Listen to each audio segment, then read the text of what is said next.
Pourquoi la liberté a ses limites? La liberté, notion dont on nous vend les mérites comme la panacée de ce monde. Mais au final, la liberté, qu'est-ce que c'est exactement? Pour cela, deux définitions sont à proposer. La liberté, c'est la situation d'une personne qui n'est pas sous la dépendance, servitude, comme dirait la Boétie, ou qui n'est pas enfermée, opposée à la captivité, donc la prison. La deuxième définition, la liberté, c'est la possibilité, le pouvoir d'agir sans contrainte.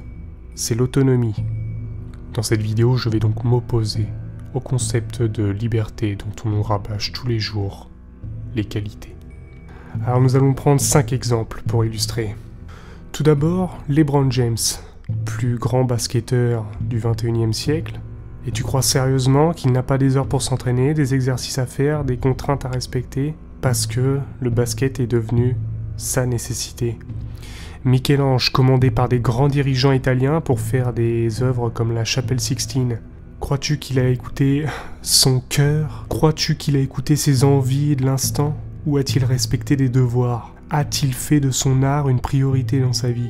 Mohamed Ali, crois-tu qu'il n'avait pas des horaires de lever et de coucher? Crois-tu qu'il ne respectait pas une alimentation, une hygiène de vie?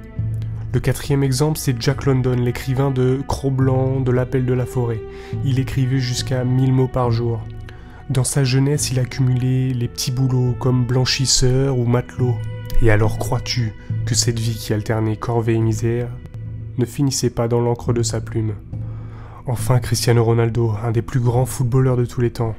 À ton avis, qu'est-ce qu'il faisait pendant le confinement? Il s'affalait dans son canapé ou alors il respectait des horaires pour s'entraîner? Et une diète. Il en a fini plus fort à la fin de son confinement. Donc est-ce que tu crois qu'il a pris la liberté de ne rien foutre? Au travers de ces 5 exemples, je veux t'illustrer que ce sont les contraintes qui ont fait leur valeur. Mais pour définir la liberté, plus exactement, je vais utiliser la définition de Tolstoï. À la fin de son plus grand livre, Guerre et paix, il fait une digression pour définir la liberté. Et il dit très simplement que la liberté et la nécessité sont complémentaires. Autrement dit, si nous plaçons un curseur avec d'un côté la liberté et de l'autre la nécessité, si nous nous laissons 70% de liberté, alors il ne nous reste que 30% de nécessité. Mais qu'est-ce que la nécessité?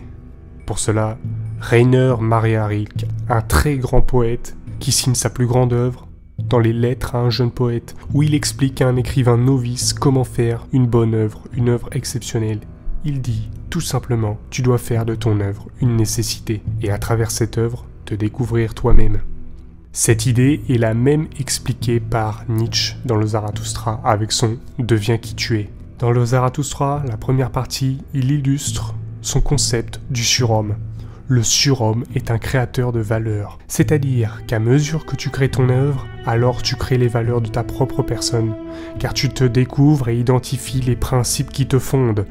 Et si la liberté insinuerait de se conserver, d'éviter l'affrontement, ce sont les préceptes inverses que délivre Nietzsche, car il dit « La vie appelle à se dépenser, elle cherche l'expansion et non la conservation. Au travers des nécessités et des contraintes que tu te fixes, tu vas créer une œuvre qui va t'éprouver, mais au travers de laquelle tu vas te découvrir et tu vas devenir un homme, une femme de plus en plus accomplie et de plus en plus complète, une meilleure version de toi-même, autant par les défauts que par les qualités. Car si tu n'acceptes que les qualités, tu renies une moitié de toi.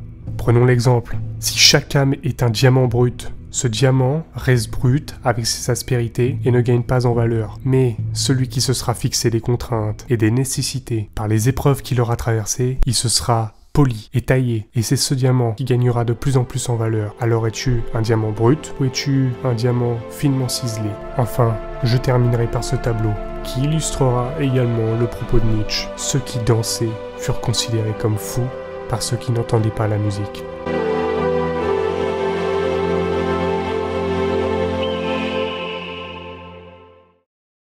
Si la vidéo t'a plu et que tu souhaites par toi-même développer tes connaissances, tu retrouveras en description ma formation qui t'apprend à lire un livre de 200 pages en 1 heure et à avoir un taux de compréhension supérieur à 50% comme la plupart de mes élèves. Cela vaut toujours mieux qu'un Tipeee et tu disposes également d'un code -50% pour y accéder.